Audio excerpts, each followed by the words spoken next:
I thought we would start by just very quickly looking at some photographs, and I'll say a word about each, and they're in some kind of order. Let's see. The first one, please, 0.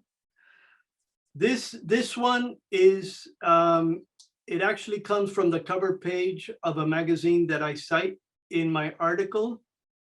And this is when they began stigmatizing the Bolivians and alerting the citizenry. This is a middle-class magazine. This is, say, equivalent to perhaps in the US, something like maybe Newsweek or something like that.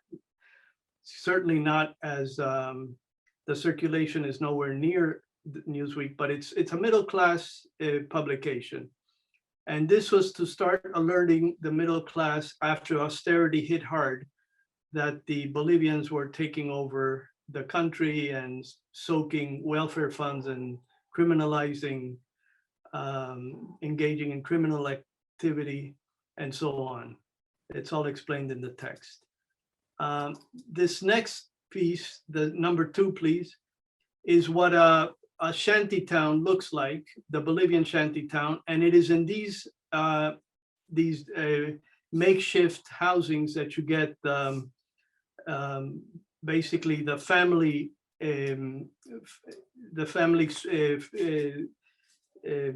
not the sweatshops. Remember, there are 2 types. One is the family workshop, and the other one is the clandestine sweatshops. So this is, you would have perhaps in a slice of the shantytown like this, probably 3 or 4, maybe 5 of these units would house a family workshop. The next one. This is what a clandestine sweatshop would look like, and these would be Bolivian women working away. The next one. This would be in the countryside, in the green belt. This would be a typical farm that's worked by Bolivian women. They're also men, but this shot is of women. The next one.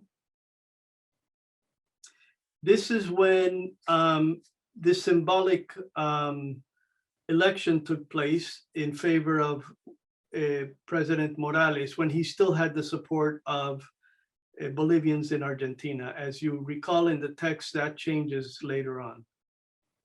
Next one, please. And this would be at a celebration, the Copacabana celebration, which I must say, after reading the essay, I decided to delete that whole section. But this is what one of these Bolivian celebrations, they occur very often, but this would be the character. And you can see that there's the audience, the spectatorships is really quite blended. That's all. I don't think there are any more photos. Okay. So let me just very quickly say a few words. I don't want to dwell on the essay since you have the text in front of you. And this is really, it's meant to be very much of a discussion, an open discussion. There is really no agenda here.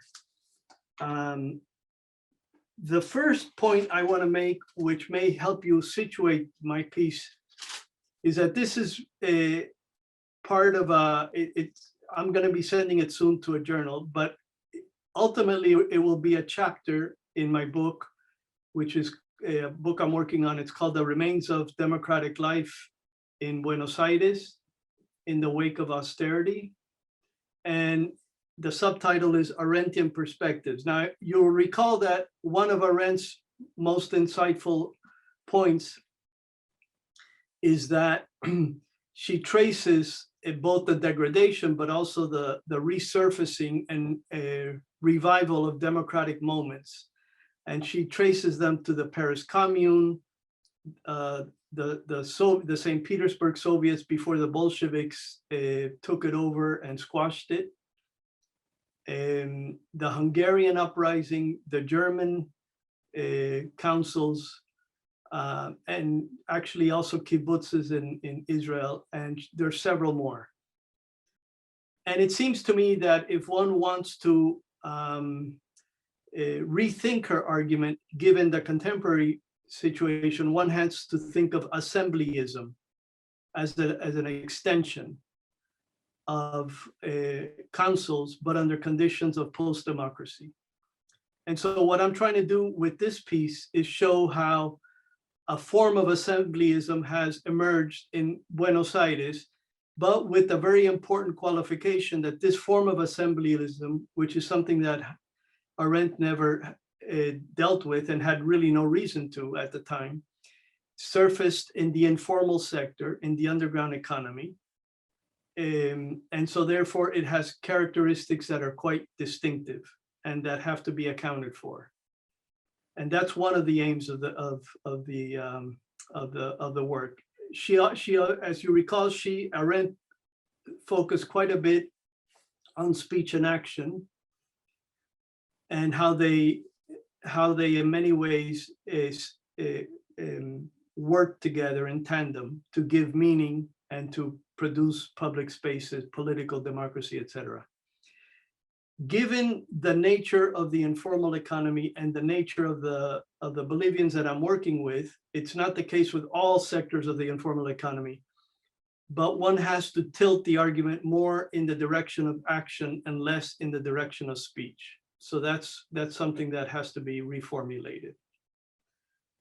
Others have done it in other ways. For example, I'm blocking her name, and I actually wrote Butler. That's right. Judith Butler has focused on bodies, right? But I think she never makes it explicit, but I think it's the same intention. She's looking at bodies as a new way of understanding Arendtianism. So that's the first point I want to highlight. The second point, which in many ways is much more complicated and ambitious and difficult to explain in the few minutes that I have left, is the idea of how you go about studying democratic life in, I still like to call it the third world. In fact, we have one of our speakers that is going to give us a genealogy of the global South and where that comes from. And you'll see why I'm somewhat allergic to it. So anyways, one of Balibar's main points is that we have to figure out a new way of theorizing what under the contemporary conditions that we're living in. And so what, who gets to define themselves as a universal, and who gets to define themselves in a case, of course, a particular. Now, many of you, as you can imagine, when we hear our colleagues who study, say, the US or France or England or countries of the central core, don't even have to pose this question. I mean, it's assumed that even if you study a single street in the US, it's already a universal. And there's really no reason to justify it. But for those of us who study other parts of the world, it's actually a central task where we have to justify why what we're doing is not simply folklore, idiosyncratic, particular case study that has no relevance to any other part of the world. And one of Balibar's interesting proposals is that we should think of theory not as universalization, but as a form of lateral thinking. That what you try and do is think horizontally across many cases without giving anyone universal priority, nor assuming that any one of them is particular. So what he tries to do is not so much universalize and particularize, but basically de-universalize and departicularize. So the ambition is not to move upwards, but rather to move sideways. And in doing so, what you're trying to look for are equivalences or family resemblances. And he has a very elaborate, quite complicated argument about this, and perhaps we can engage with some of this as well. Finally, and this will be my last comment, we have which is really in many ways the central point of the paper, is how how non-citizens, basically irregular migrants, documented, undocumented, how they end up becoming, exercising the rights that they don't have in daily life. And by doing so, what I'm trying to get at, and it's part of the same argument, what I'm trying to get at in the Bolivian case is how stigmatized immigrants, in the case of that we're studying today, Buenos Aires, Bolivian immigrants, ended up desubjectivizing themselves and moreover denormalizing Argentine-born citizens in Buenos Aires. And we've seen that happened also in other parts of the world. Again, this is this lateral movement. We've seen it happen in the US, most remarkably perhaps with Black Lives Matter, but it's also happened in other places. And that's a very unusual and I think a very novel phenomena that I think we should think harder about. This business of how you desubjectify yourself, how you become subjects, to use the Foucauldian formulation, how you can become a subject without becoming subjectified. In this case, there's a form of horizontal subjectification going on, not a vertical one from the state to the citizenry or the migrants in this case, but rather from stigmatized groups towards mainstream groups. And with this, I will end. Thank you so much. And by the way, I'm very grateful for all of you reading the paper and participating in this first workshop that we're having today. Be well. Thank you. Thank you, Carlos. So now, Udeepta, you have 10, 15 minutes or so. Okay, thank you, Julian, and thank you, Carlos, for the presentation, for the paper, and for inviting me to do this. I'm glad to participate in this workshop and this project. I also would like to express my gratitude to Julian and Monica for working behind the scenes to make this project happen. And I was told, yeah, 10 to 15 minutes, so I'll try to be brief. I have a lot of thoughts on this. It's a very interesting and thematically rich paper. So if I start taking liberties with time, Julian, please interrupt me. I have to begin, however, with a confession, which is that I'm not a Latin Americanist. So I don't have historical specific insight into the history and sociology of Latin America. My interest in it really does not go beyond its experiences with populism. But I do have an ongoing discussion with Carlos about precisely what he said, assemblyist politics in the third world. And I'll try to essentially keep my remarks focused on the political and theoretical interventions of Carlos. So basic structure of my comments, I'll begin with a brief synopsis of how I interpret the text and Carlos' intervention. Then I'll raise some methodological issues, followed by some analytical and sociological problems, and end with some theoretical provocations. So let me begin with the first. Like Carlos already said, so in part this will be somewhat repetitive, but hopefully I can say something new. I understand this as part of Carlos's contemporary intellectual preoccupation, which is precisely, as he mentioned, the possibilities of democratic life or democratic politics from below in the third world, in the background condition of post-democracy. Now, post-democracy is a very contested term, of course, but principally, to simplify it, it has a double character. One is neoliberalization of society, economic and social and cultural life, and the other is the ossification of liberal political institutions. And this post-democratic order experiences a crisis that of, again, at the economic level, precarity, unemployment, sovereign debt crisis, and also of political representation, decline of political parties, disaffection with electoral mechanisms, etc. And for Carlos, as I understand it, Argentina post-Menem can be understood in precisely these terms. Now, his concern prior to this paper was how do extra institutional modalities of political participation and democratic life from below emerge in response to this condition. And his answer was neighborhood assemblies of formally legal Argentinian citizens in Buenos Aires. Now, I view this particular intervention as a companion to his previous work on neighborhood assemblies, in the sense that it sheds light on aspects that the previous work was silent on, and in fact sheds light on actors who were excluded from neighborhood assemblies. Right, this is the excluded migrants. So notice that on the second page itself, now he's no longer talking about the double crisis of post-democracy at the level of economy and politics, but he brings to the foreground the problem of, as he puts it, the radical restructuring of the region's ethno-racial and national composition. So in doing this, he is essentially foregrounding the migration problem and the racialization of indigenous migrant populations. And this attributes a sort of primacy to racial and ethnic politics of racial and ethnic difference. So the space of democratic politics, when you foreground this third crisis, expands beyond formal legal citizens of Argentina and gets principally focused on the excluded subaltern populations.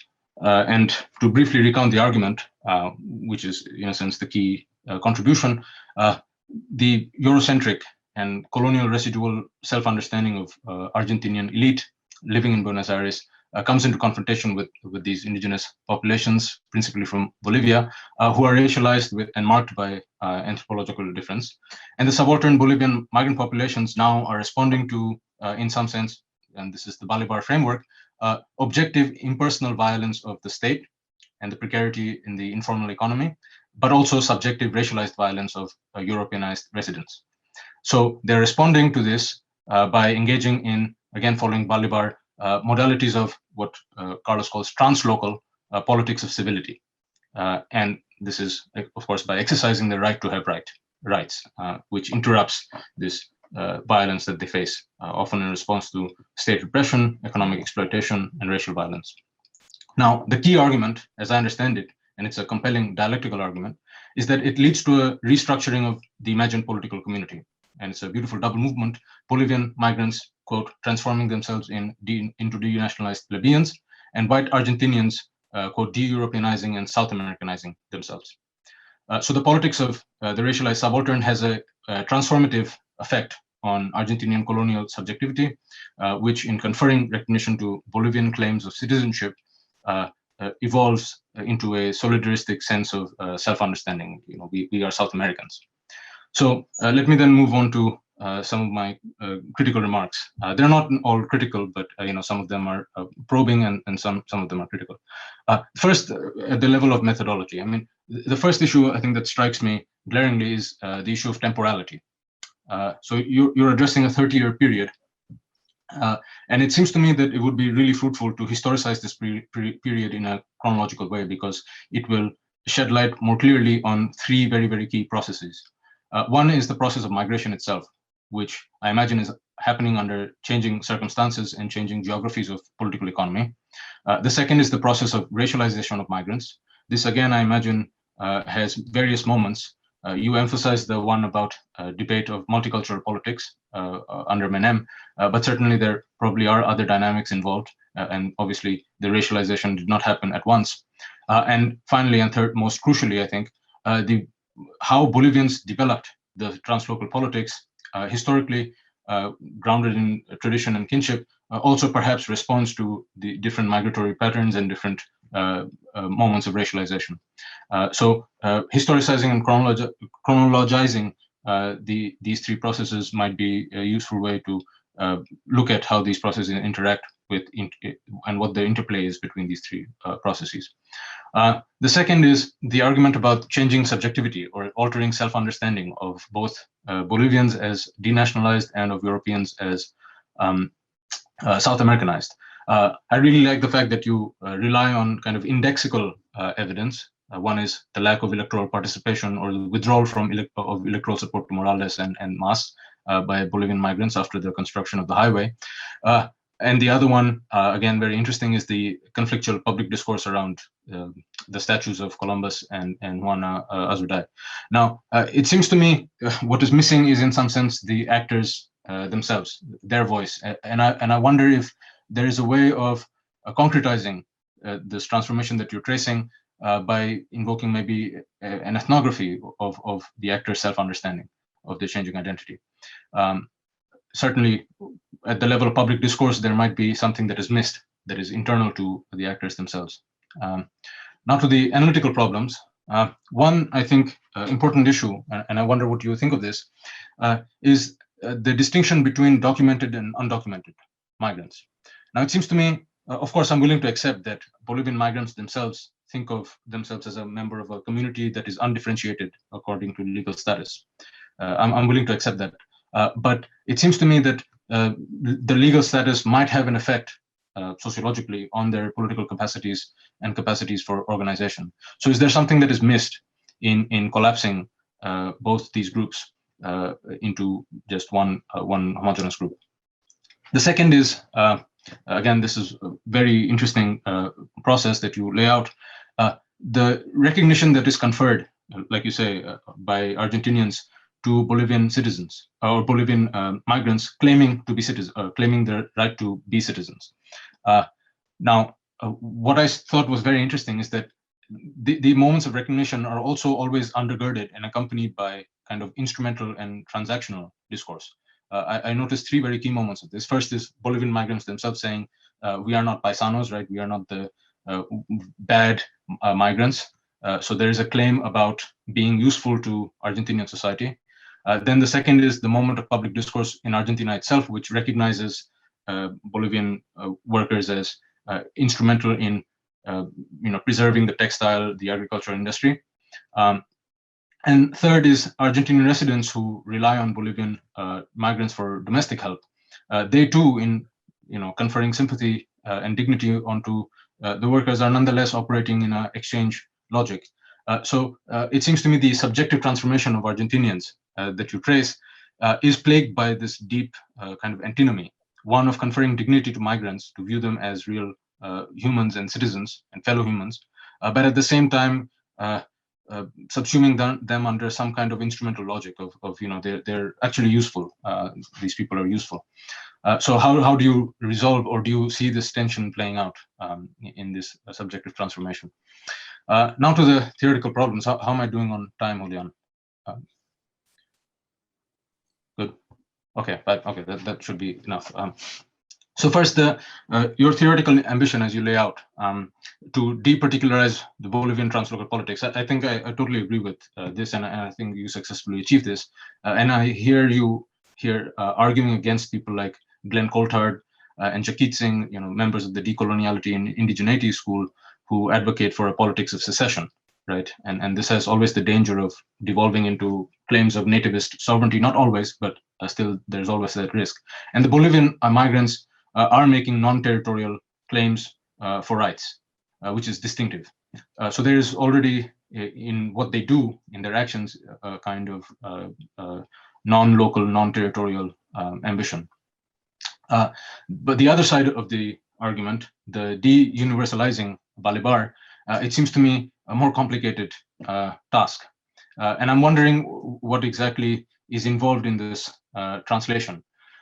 Because in some sense, Bolivar would have no problem with your formal account of the politics of civility. But nonetheless, I think there is enough meat in your paper to actually make a more fundamental critique of Bolivar's work, which is in some sense to sociologize his formalism. I don't know what you think of this, but this is at least my interpretation. It seems to me that you were able to actually show contra Bolivar, who just remains at the abstract formal level, that there are different conditions of possibility for different categories of Bolivian migrants, right? Bolivian migrants working in the workshops have different conditions that allow them to participate politically in different ways. And you actually show us three distinctive models. Workshops lead to apprenticeship, which again are run on the grounds of kinship, and their instrument of mobilization is the Bolivian Civil and Federated Association, and they engage in mass demonstrations. Farm workers in the north adopt a kind of cultural expression of every day. They occupy white spaces, they play football, they do carnivals, etc. And their instrument is a more kind of community-based organization, the Bolivia community of Escobar. But the farm workers of the south, again, you show how this is because of their distinctive socioeconomic condition, actually develop cooperative bodies where they are working in association with cooperatives that have only Argentinians. And in some sense, they have some of the most developed and organizational forms. So you are, in a way, it seems to me you have enough to typologize the modalities of the politics of civility without subsuming all of them under just the formal argument of Balibar. And I wonder what you think of this, and whether or not you see this as a necessary departure.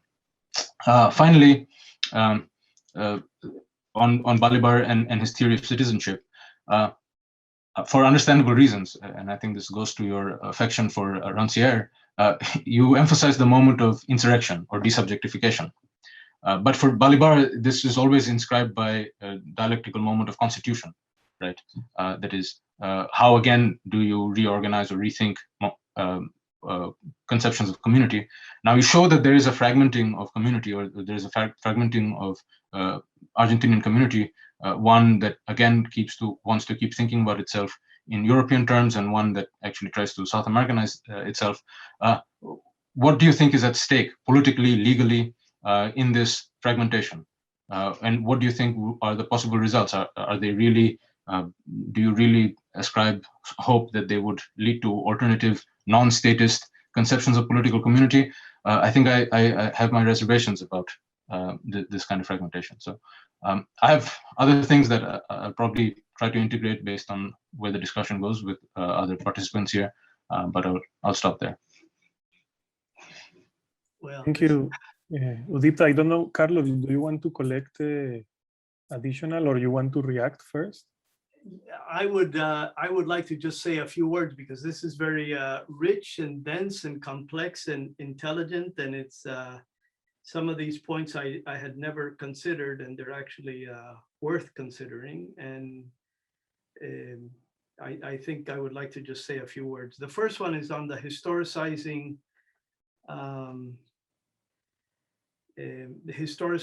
and temporalizing chronologically the processes. I can maybe sharpen that a little more. There is perhaps not sufficiently explicit, but there is a kind of timeline underlying the argument. But clearly, I need to bring that out a little more. On the issue of changing subjectivities and the indexical elements that lead us to understand that process, but consequently the lack of self-understanding and voice, I didn't find any evidence to be able to address that problem. And that's why I started in my own presentation saying how in Arendt's case, speech and action go together, but in the informal sector, you have to, in a sense, in the same way that speech acts is really, as the term itself indicates, is a form of action. Speaking is a form of action. Action itself is a form of speaking. And in these cases, you need to pay close attention to the action, because they're actually enunciating something.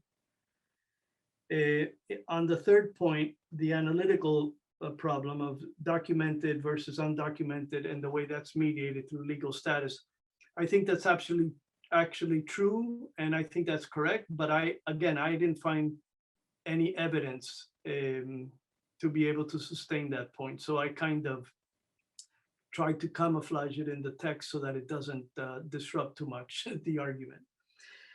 On the issue of moments of recognition and whether it's utilitarian or not, here I think you're onto something, but I think you may be overstating the case. I mean, the whole point is that I'm trying to make is that the first part there, when the Bolivians have been credited with refloating the textiles sector and also the countryside, I mean, they take that as favorable to them. And what that does is that it opens up a field of new contestation, which they then transform from utilitarian, interest-driven into political membership.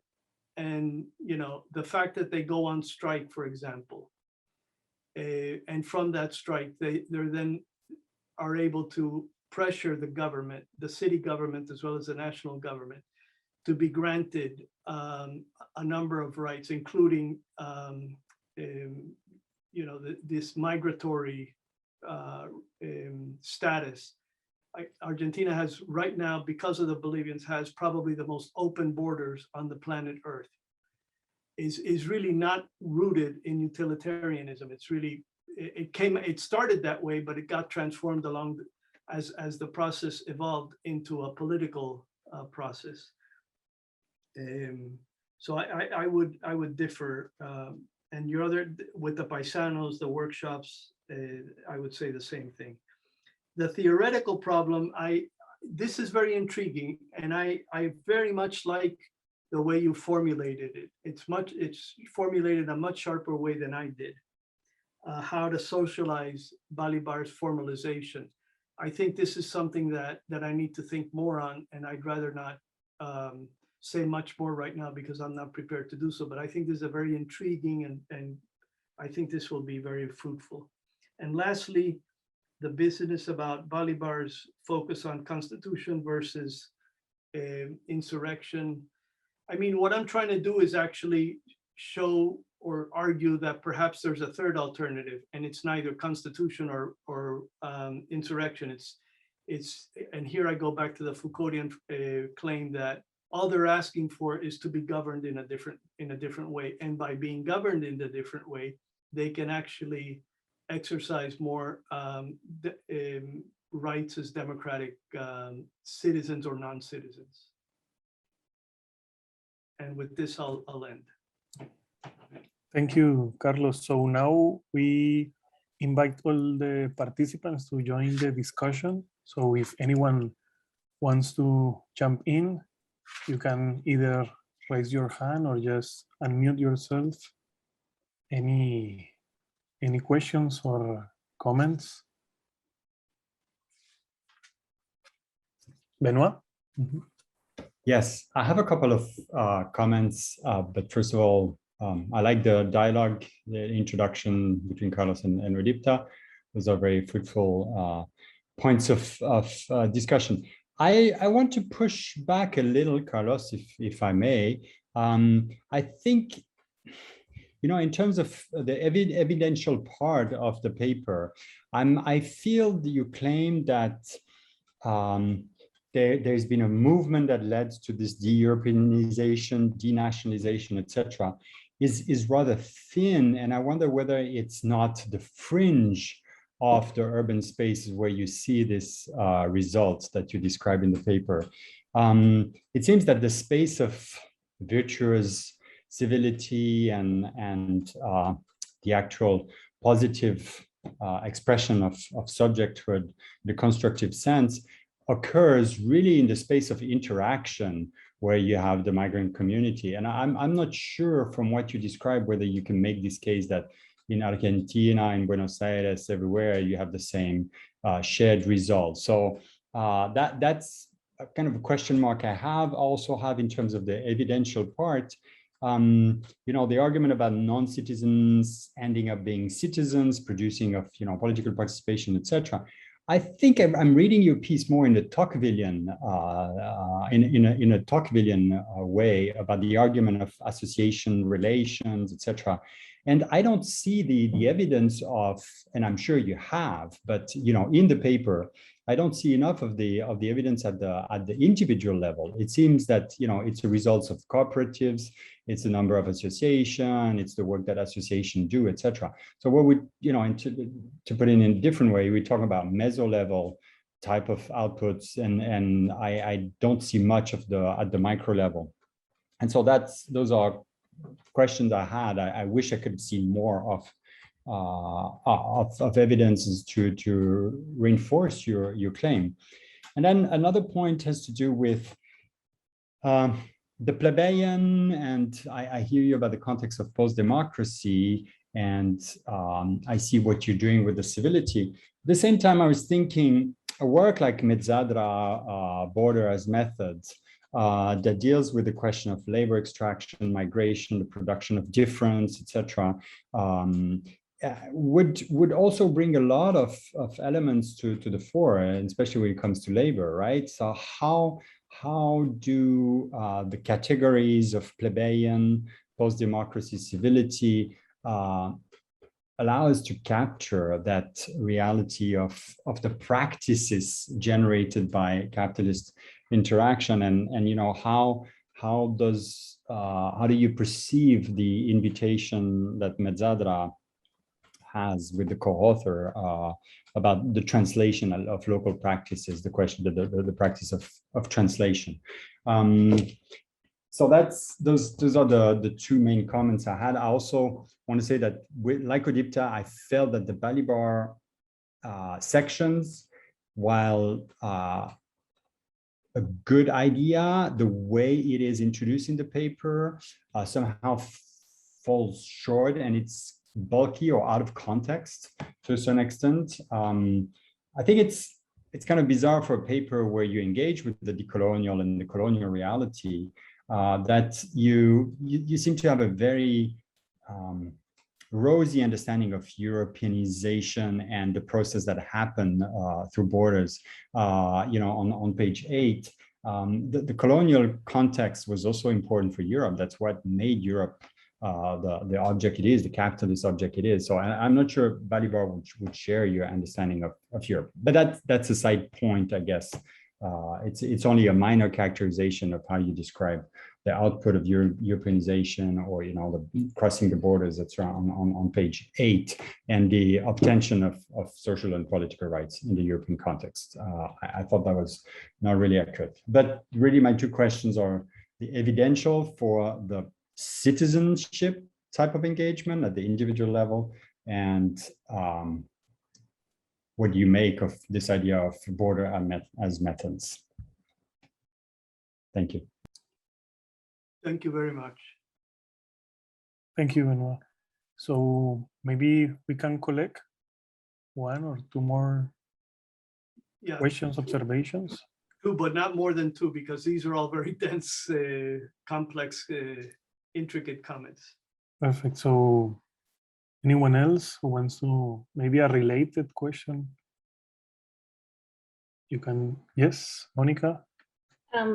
I just wanted to say thank you, Carlos. I think this is a fascinating case, that it's located, as you said, I think it can shed some light in terms of what is actually going on in the global South with this kind of dynamics. What I wanted to ask you is more about, I think you started talking about transnationalism, and then you change it to, or kind of develop the argument in terms of the translocal. And I was wondering, in terms of the evidence that your paper is actually lining to with these two concepts, if it will be better just to stick with the transnational kind of argument.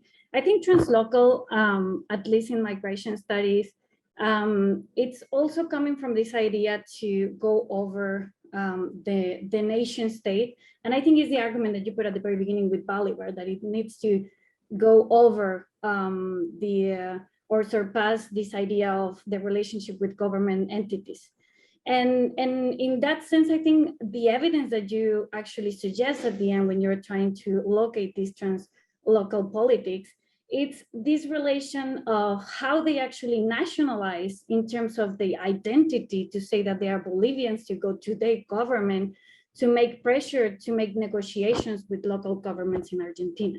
So I think this is kind of the framework that the transnationalism is actually trying to bring the discussion through. And I think translocalism, it's something more related to the idea that you have in terms of how these translocal experiences are actually much more broader and not located within nation states, but they're actually organizing within different localities around global entities, or meaning in Buenos Aires and in La Paz in Bolivia, we're in communities in origin, or in different parts of the city. So I was just wondering if this idea of translocal territory is also kind of embedded in the traditional forms of life, democratic lives.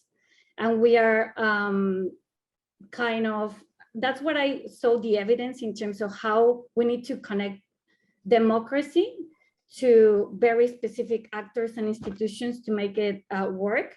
And I think in that sense, that idea also might work, and I agree with Udeepta in terms of the chronology.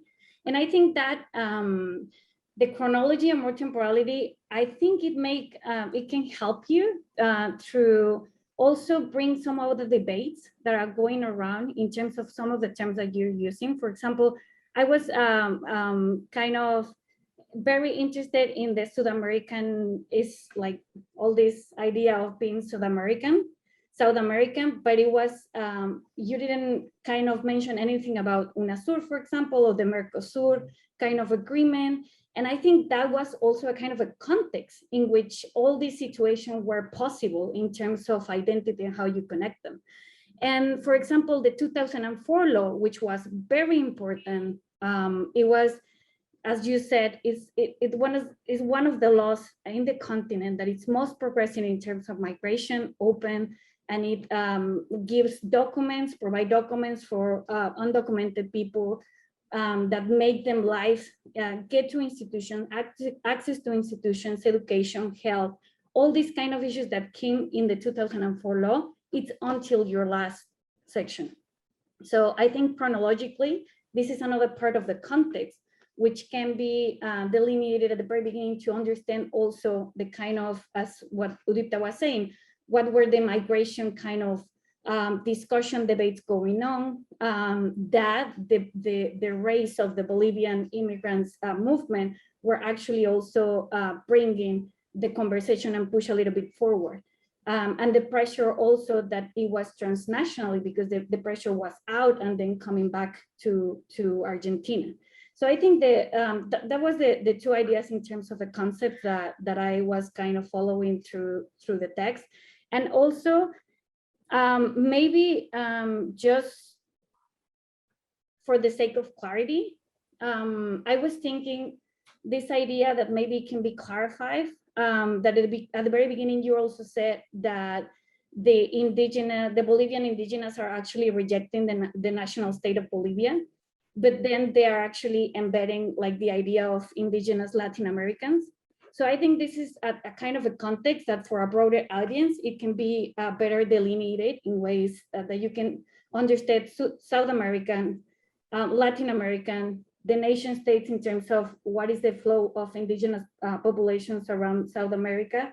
And that also can be put it into chronological lines so we can understand what is going on besides these movements that you're explaining in your paper. And just to kind of support your argument. Thank you, Monica. So Carlos, I think that, do you want to take an additional, or I think that's... No, this is, please, yeah. So the first set of comments, and which I'm again very grateful for Benoit's comments about the problem of evidence regarding de-Europeanization and denationalization and how these occur in microspaces, as I understand it, in fringes of the city and the countryside. And they do. This is where they actually, I think they surface there. This is where I saw them, partly because these are the places also where that Bolivians occupy, both in the city and the countryside. And so it stands to reason that this would also be the places. Maybe this has to be made more explicit. There are, perhaps I should say something maybe in a long, very detailed footnote. There are Bolivians who are not partaking in these processes, who are outside of these processes, but I don't pay attention to them. So there is a kind of self-selective among Bolivians of who undergoes these experiences and who doesn't. And I don't get to the individual micro level. I remain, and maybe this is a way of starting to address your second point, whether this is Tocquevillian and associative. And in a sense it is, but Arendt herself says that she's working off Tocqueville, and many of her formulations, she, in a number of places, says that they're actually indebted to Tocqueville. Now, the difference is that Tocqueville looks only at voluntary associations of a particular kind, and the ones that I'm looking at are not quite voluntary associations. I mean, there's a jumble here between family, kinship, race, ethnicity. These would all be foreign and actually would not be Tocquevillian. Tocqueville would be very uneasy with those. And so I'm trying to rethink, I would say, councils, not so much associations. Again, under current conditions. And for this, I don't think I perhaps I'm misleading myself, but I don't think I need to go further down into the intersubjective. I mean, I think there's enough examples and evidence there of interaction between individuals, but I wouldn't dare say that this is, you know, thick ethnography or which is, as I understand it, I think is what you're calling for, or maybe I'm misconstruing you. On the issue of Mesadra, I suppose that, I mean, I glanced at some of his work. I must confess, I haven't delved into it. I've looked at it. I mean, I know some of his other work, but specifically his work on borders, precisely, I'm trying to get away from the idea of borders. I think there's too much focus on what happens at the border, on either side of the border, the crossing of the borders, and whether the borders are being extended, they're contracting, the way capitalism is interacting with borders and reformulating them, etc. And I'm trying to say, for me, the interesting thing that's going on is not at the borders, it's what happens after they cross. And once they're in everyday life, in their new place, and how they retain contact with their homeland and their old place. And I think that's where the real action is going on. So if you will, I deflate the significance of borders, and I don't think all of this is generated through capitalism. I think there's also self forms of organizations that defy capitalist logic. It would be hard to understand them if you think of them as a superstructure of capitalism. I think this appears alongside capitalism, but I don't think of them as derivative of capitalist dynamics. But perhaps I need to read more of Mesadra. I mean, at some point, you know, you say, you know, I'm going to go with this author and not this other guy. And I suppose I made my bets with Balibar. He just, Carlos, if I may just add, I mean, you know, Mezzadra and Lawson, they don't deal with border as the border, it's borderlands, and it's how borders are recreated in the practice of, you know, labor extraction, etc. And, you know, it's also the symbolic borders that are created, or the racist borders that, you know, that occur. So anyway, I hear your point, and it's something that could be, I think there's a lot of interesting convergence with what you say when you talk to the politics of translation, etc. This is just to add to the conversation, but you know, I hear you about your choice of the side of interaction. Fair enough. No, in a few places, I remember there's a particular exchange between Balibar and Mesadra, and some of those, I mean, where Balibar actually moves to the side of Mesadra quite a bit. So there's something, I think, to what you're saying. But again, my intuition was that it would be easier for me to work with Balibar at some point. You know, it's a decision that one doesn't make consciously, it happens, and it happened to me as well. But it's worth, and yeah, Balibar is very clunky in many ways. His formulations are very formalistic, and how to crack them open is quite a task. So my use of him is perhaps a residue, an artifact of his own clunkiness. Monica's point about transnationalism, translocalism, I mean, I actually think I agree with most of what you said, Monica, but I was trying to precisely distance myself from the term transnationalism, which is the one Bolivar uses, and replace it with translocalism to distance myself. And in doing so, provide a very sketchy, when I do this almost a telegraphic definition of what a translocal terrain looks like and how it differs from transnationalism, it was really an attempt to distance myself, because I think translocalism is a more effective way of dealing with some of these issues. But I would like to think it's more than just a terminological problem. I think when Bolivar speaks of transnationalism, he brings to the discussion, as many authors do, a very set of ideas and definitions that I found not suitable to what I was looking at.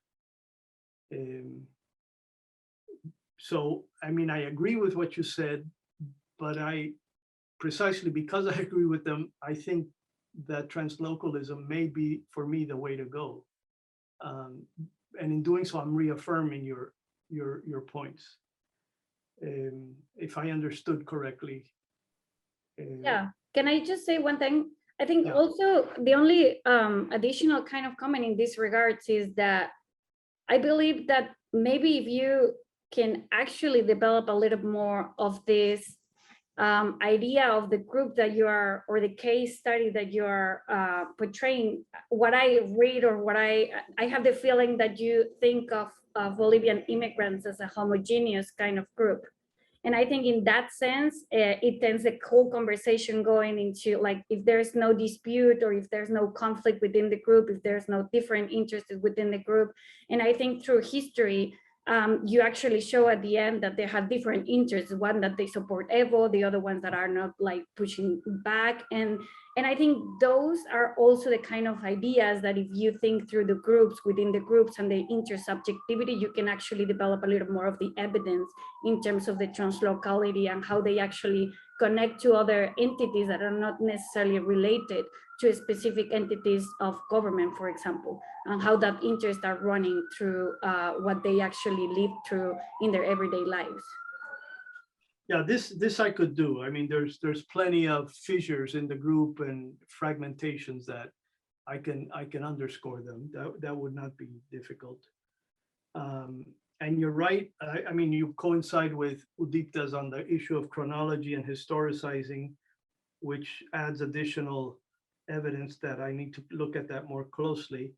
And then, of course, the issue of Alba, UNASUR is fundamental. And there's a footnote somewhere there.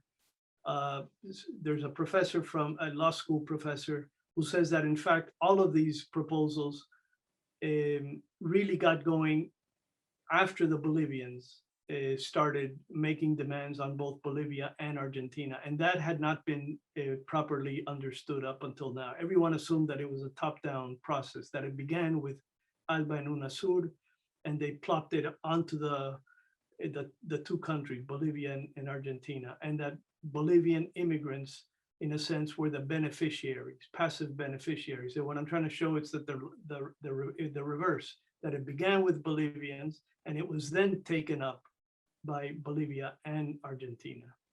And so I mean, I'm trying to always give a bottom-up reading of these practices.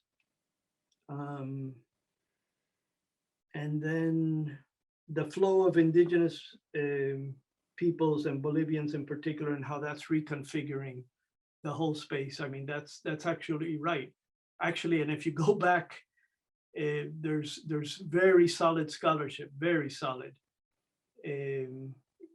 by a very famous anthropologist whose name escapes me. I'm very bad with names, but who goes back to, he calls it archipelagos. It goes back to the early colonial period, where the whole Andean region, stretching from Ecuador, Peru, Argentina, Bolivia, of course, that there's a whole tradition of indigenous peoples of this area traveling, shuttling back and forth, and setting up their homes and their work sites in different, what they call different archipelagos, which has to do with altitudes, and how that reconfigured, that gave, in a sense, all these indigenous groups, they stamped the whole region. The identity of the region came about because of that. In a sense, one can say that this is an extension of that. But there's no evidence. I at least have no evidence that there's continuity between the early colonial and this. But it's striking how similar they are. But I don't want to touch that. That's way too complex. So I'm putting that aside. Okay, thank you, Carlos. There's a comment in the chat, so maybe Narj, if you want to jump in. Yes, thank you. So I just wanted to mention that. So you talk about a little bit about the response of Balibar to Marx, but I was wondering. So Sadra. What? Balibar's response to Mesadra. To not in your in the chapter, I mean. Oh yeah. To Marx, to Jewish question. Yeah. Yes. So I was wondering how, because there is a critique of political rights in general. So I was wondering how you address this critique, or if you. I know that the purpose of the work is not just going in this way, but because, and I understand you choose Balibar because of the trans individual and intersubjective purpose of indigenous community, Bolivian community in Buenos Aires. But the way that you mentioned it, the subjects want to be governed in different way. So, but for me, this way is going through political rights, right? And I just wondering how you want to answer, or if you want to answer to this critique. Okay. Maybe if there's an additional question, comment, provocation, Udeepta? Yeah, I mean, this is thank you, Nargis, because this is exactly the question I was posing, and it's I think the right question. To be really provocative, it seems to me that you walk hand in hand with Balibar up to the point of insurrection, and then you try to run away, but Balibar is right behind you. So this idea that there is the escape from the moment of constitution, it seems too optimistic to me. So maybe you can really say theoretically why you think it is possible. Okay. So so this issue of Balibar and Marx. So, this is basically, the Jewish question. This is where it comes out, the issue of the rights. Originally, it was assumed that there was this distinction between man and citizen. Man is private bourgeois. Citizen is the citizen that is engaged in the common good, etc. And it's not coincidental that in the title of the Declaration of Rights of Man and Citizen, there's a distinction. And the contribution that, that's the first generation, is that forget man can never be a citizen and a citizen is not a man.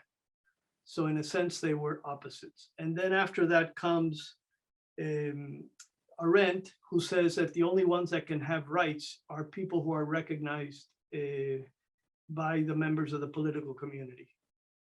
And by which she means not the state necessarily, it's other members of that political community, whoever that may be. And therefore, if you're not member of a political community, and here she makes the move to states, you'll never be recognized. And that it's fanciful for, she says, for cosmopolitans to say that we don't, and this is, she sides with Edmund Burke. She says, you need a state, you need to be a member of the nation state in order to have rights.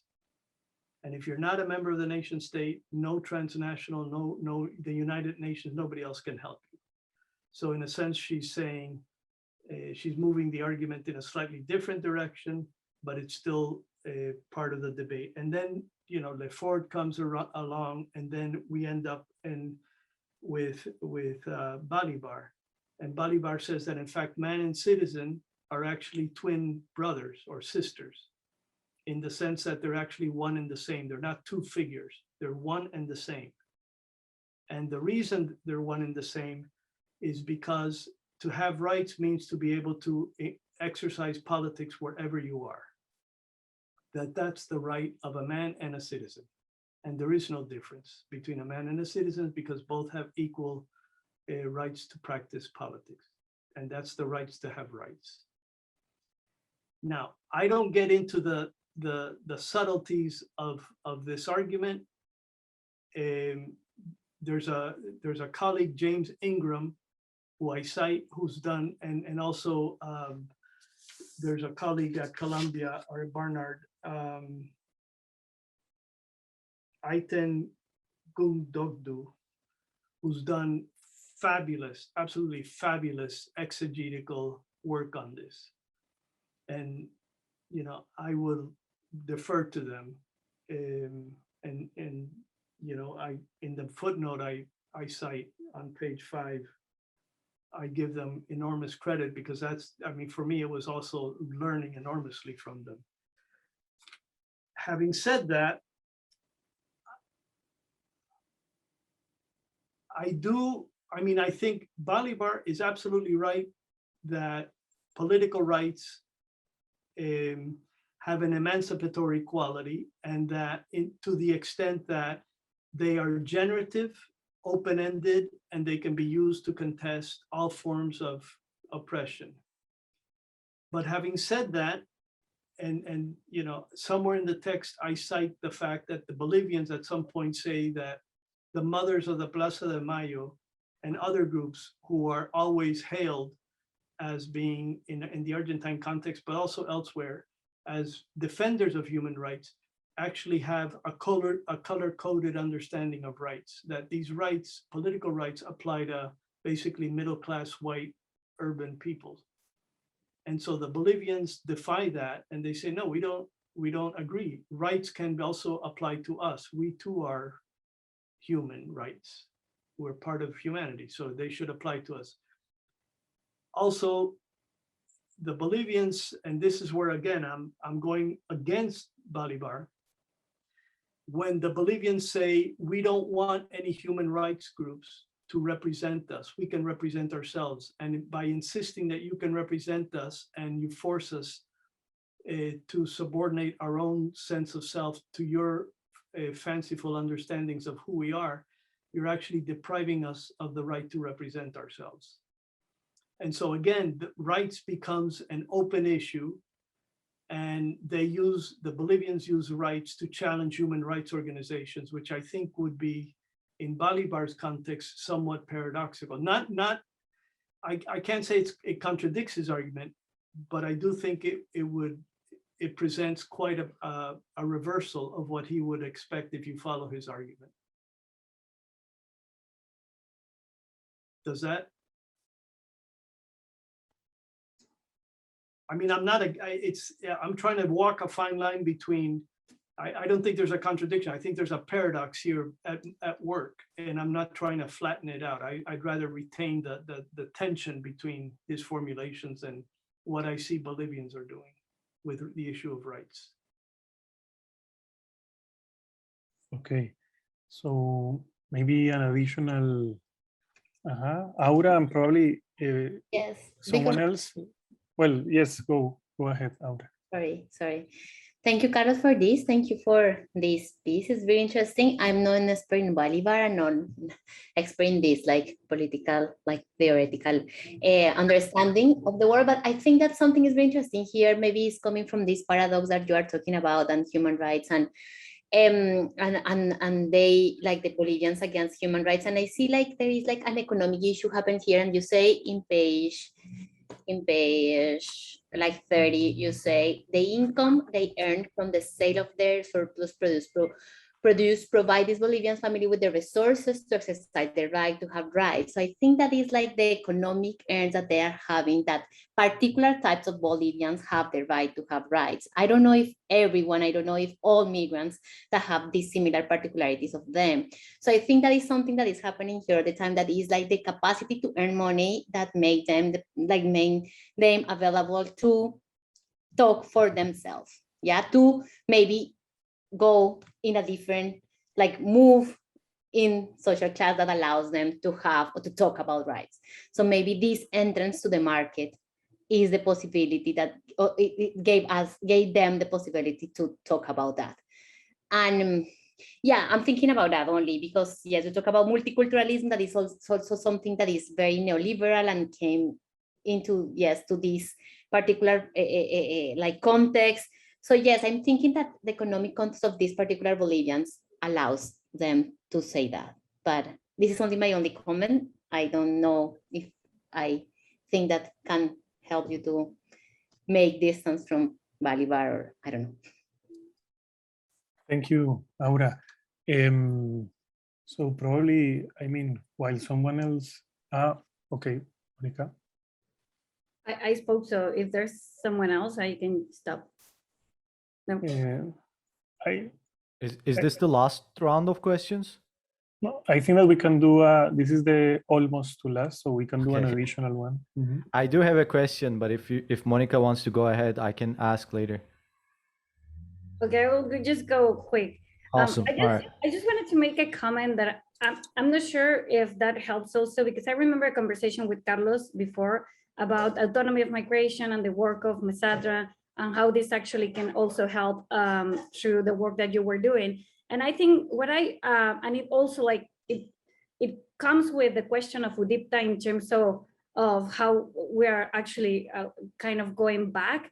And I think what I understand, and is my intuition, is that you don't want to romanticize the struggle of Bolivians immigrants as something, because you will fall into this universalism. And it's actually one of the biggest kind of criticisms that autonomy of migration have in their own kind of field. How we deal with this intersubjectivity, seeing all these struggles that are actually challenging the state in all these forms of control, state control.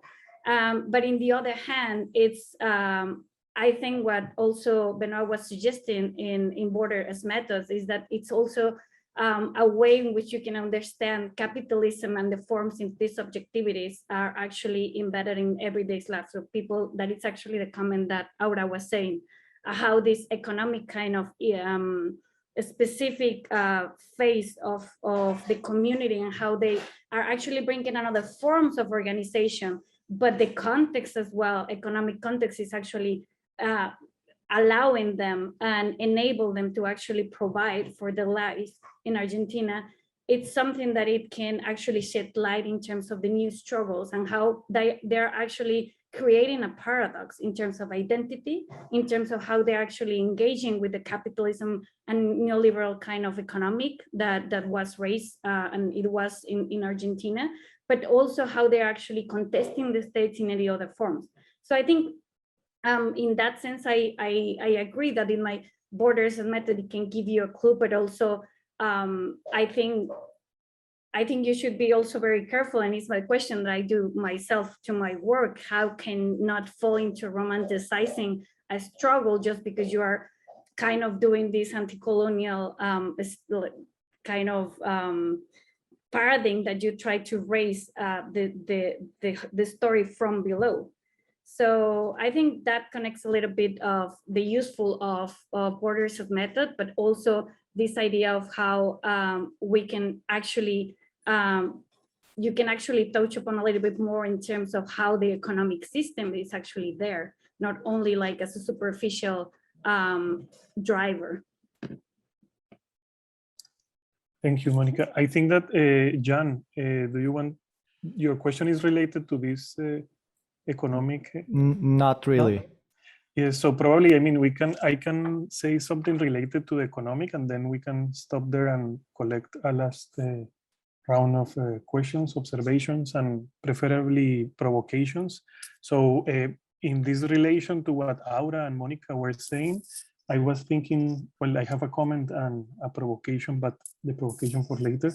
So the comment is that I think that you underline, or you can underline more a relationship between the economy and the politics, because basically you are sharing like how everyday politics civility is embedded or rooted in material conditions, right? So for example, the demands that these immigrants make are associated to the economic situation, no? And you mentioned the material and symbolic resources, like for example, the North, the economic opportunities that these farmers have, but also the South associated even to the lack of economic opportunities, as well as the immigrants in the urban areas. And you mentioned that without them, the textile sector will have collapsed. But I was thinking that the membership or the kind of citizenship that you described is profoundly embedded in a material condition that you clearly explain, or that you offer a lot of rich empirical evidence, but that probably could be underlined more in terms of that is usually a communal life experience, like a Tocquevillian thing that Benoit said, but also it is also about their contribution to the market. And in doing so, probably you can even advance more your argument even by providing a kind of typology, no? So how those different material conditions associated to different relations to the market, so the North versus the South, but also in a different way, the urban workers, they can provide that heterogeneity that it's in your paper, but that probably you can theoretically emphasize more. But I mean, in general, I really enjoy it, and I will leave it at that, and we'll open a last round later. So, Carlos, maybe if you want to react. Yeah. Well, I think the three of you, Aura, the three comments that I got, Aura, also Monica, and now Julian, the issue of economics, and what is, which is also an issue that I think others have raised. What I'm actually, maybe I should make this more explicit. All three of these groups, the family workshop people in the city, the northern farm workers in the Greenbelt, and the southern Greenbelt, all of them have very different economic conditions. Now, you would expect, if I were to follow your argument, that because they're different, in the end, their political rights should diverge. But what I'm trying to suggest is that, in fact, despite the different economic conditions, there's a certain convergence in the way that they're able to have the capacity to exercise the rights that they don't have, which leads me to believe that that economics isn't a driver. It is a relevant fact, and it certainly conditions, but you can't from that deduce the kinds of political opportunities and practices that will emerge from them. And that's actually something that I'm trying to very strongly suggest, that you can't read rights from economics.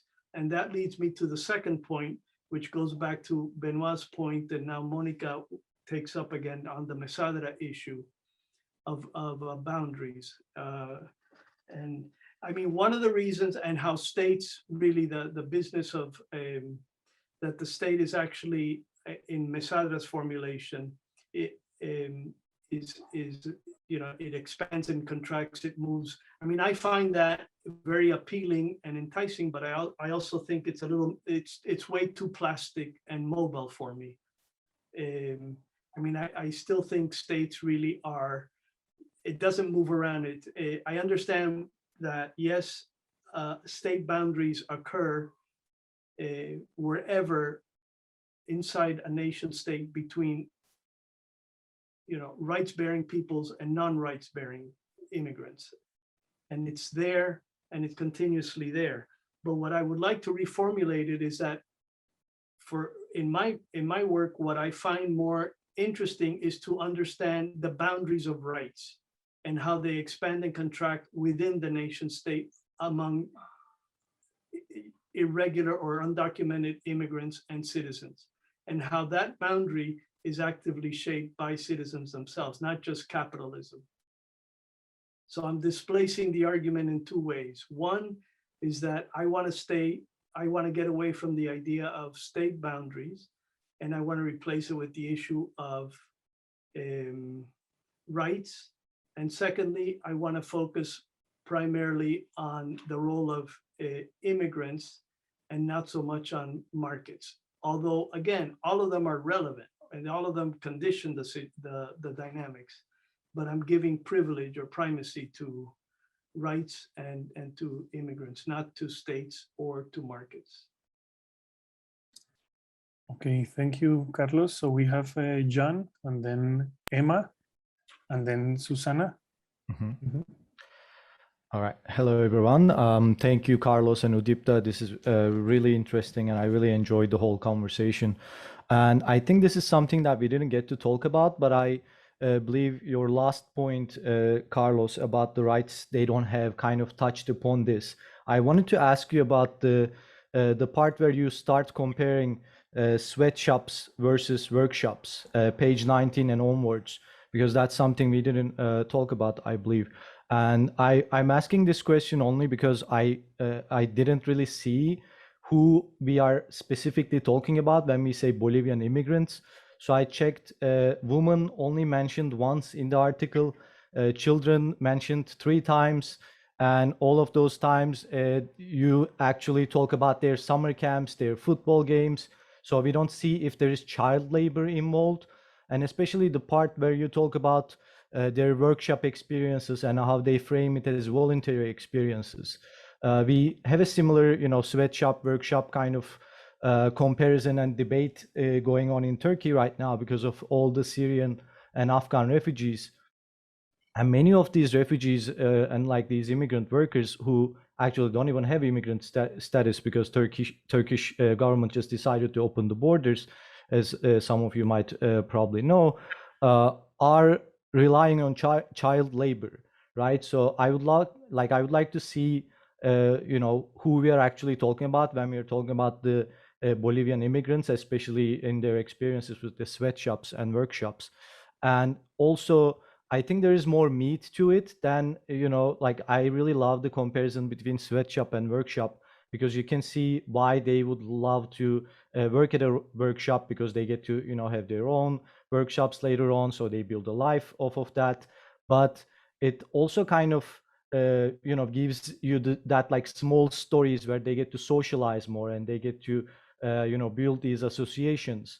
And we only see, they start marching and in the streets, these workshop workers, after, their workshops and sweatshops are being raided. But I would also love to see some ethnographic, like details on how they socialize in these workshops. Thank you.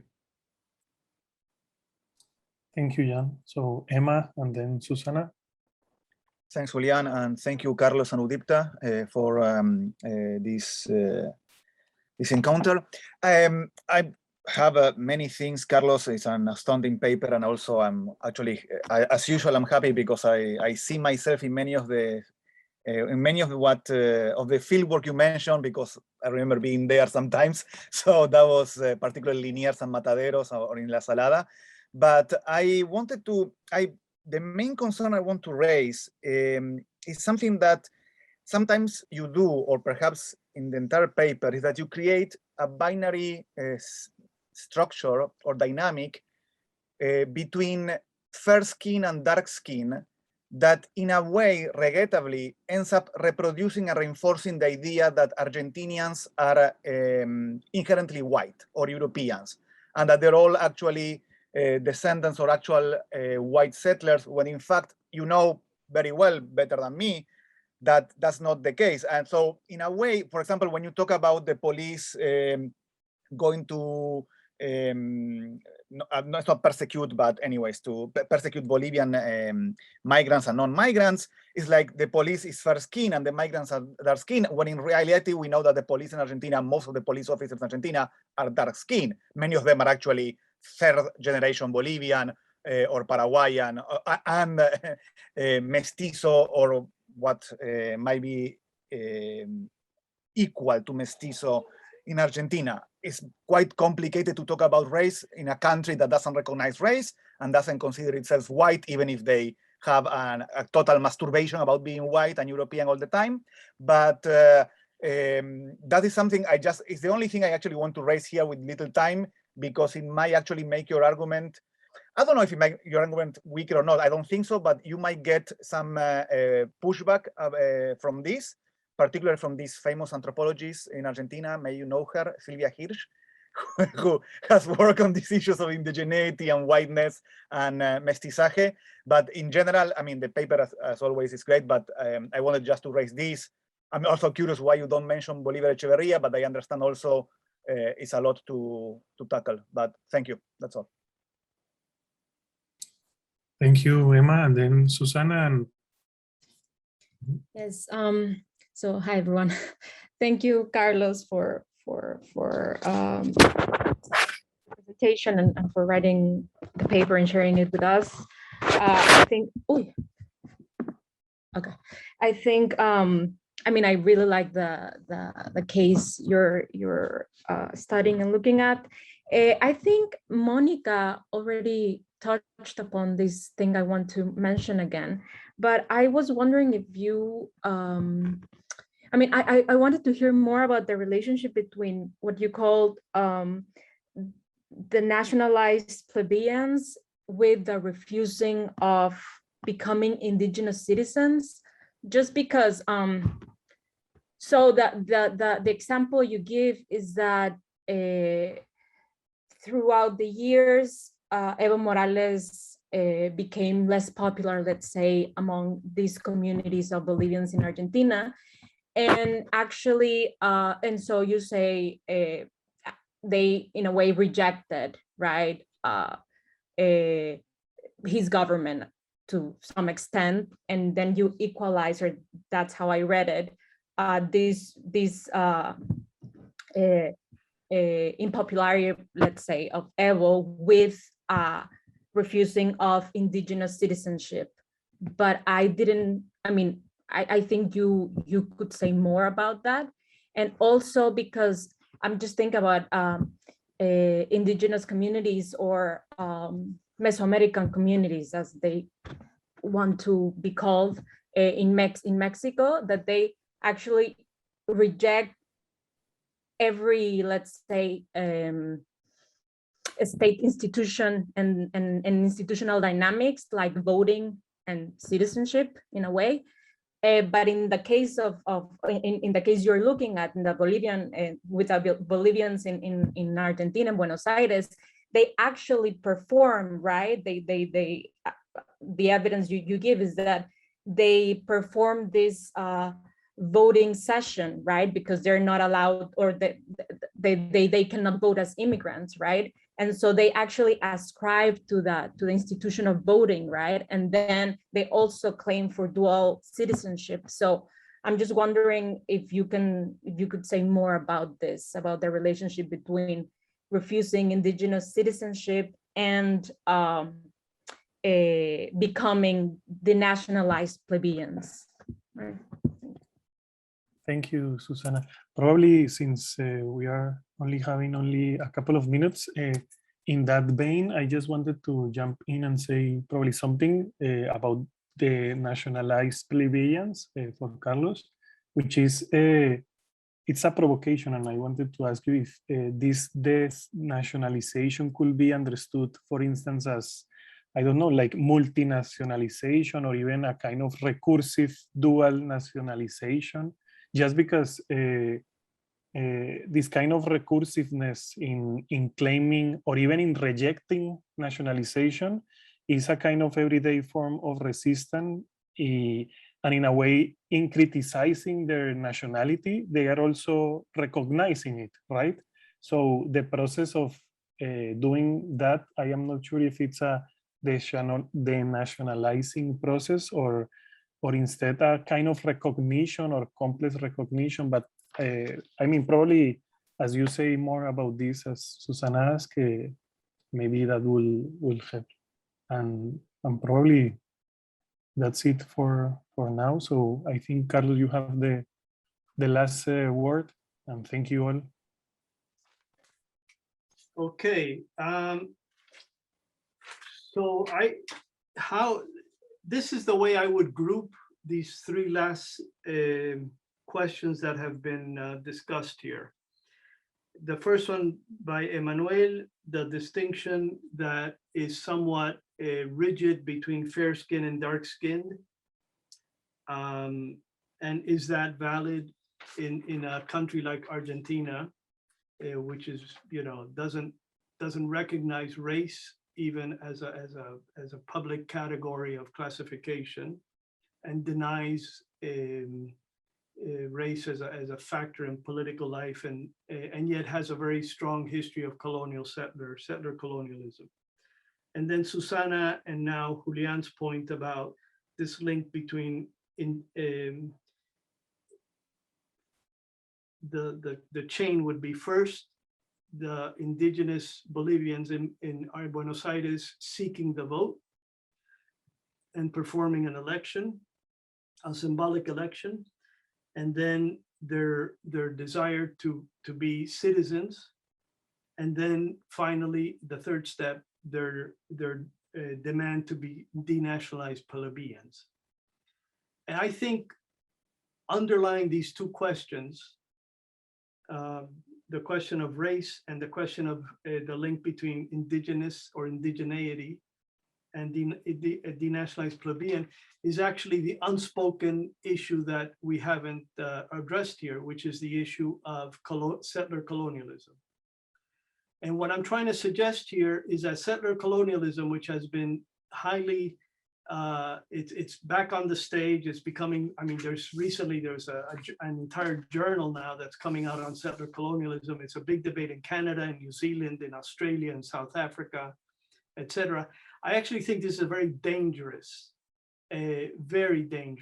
tendency, because if we believe in indigeneity, then in autochthony, we would also have to, in Europe, accept the claim by native Europeans that they're the only ones entitled to be in Europe. And so if we submit or subject settler colonialism to a political critique, we can't just say it applies in the South, but it doesn't apply in the North. And I think the consequences of supporting settler colonialism as an analytical category has very troublesome political consequences. So when I get away from the issue of race, now I'm going more directly to Emma's point. What I substitute for race is the business of, fair skin, dark skin. What I'm trying to do is actually show that the issue here that I'm concerned with is not so much, strictly speaking, race in the end, but rights bearing and non-rights bearing, and who gets the rights and how do you acquire rights. So I'm displacing race. I mean, I know, in the first part where I document under the category of symbolic violence and material violence, I mean, that's racially driven, but precisely the point being that despite the fact that it was racialized, rights trumped race in many instances. And in regards to both Susana as well as Julian's point, again, the claim that Bolivians in Buenos Aires first went for voting rights, then were delighted to be classified as indigenous citizenship, and then in the end refused indigenous citizenship and started thinking of themselves as denationalized plebeians, again suggests to me that the issue is not either race or even indigeneity. It's who gets to define who they are. I really do believe that the issue of subjectivity is on the table. I think at the new school is not very well discussed, partly because there's still the idea that if you have proper institutions and a schedule of rewards and punishments, you can make people behave and act in whatever way you want. And I would like to think that there's a filter, there's an intervening variable here, if you will, and that's the variable of selfhood or subjectivity, which can transform all of this. It can transform institutions, it can transform states, it can transform everything. And that's, in a sense, what I'm trying to target in my paper. Okay, thank you, Carlos. And I think that on behalf of the program on critical perspective and on democratic anti-colonialism, I thank you all on behalf also of Carlos and Monica who are here. And we hope to see you next Thursday, October 21st, same time, same channel, to talk about OPEC and its anti-colonial oil conservation history. So thank you and see you soon. Thank you again. Thank all of you. Thank you. Be well. Bye. Thank you, Carlos. Thank you, Udeepta.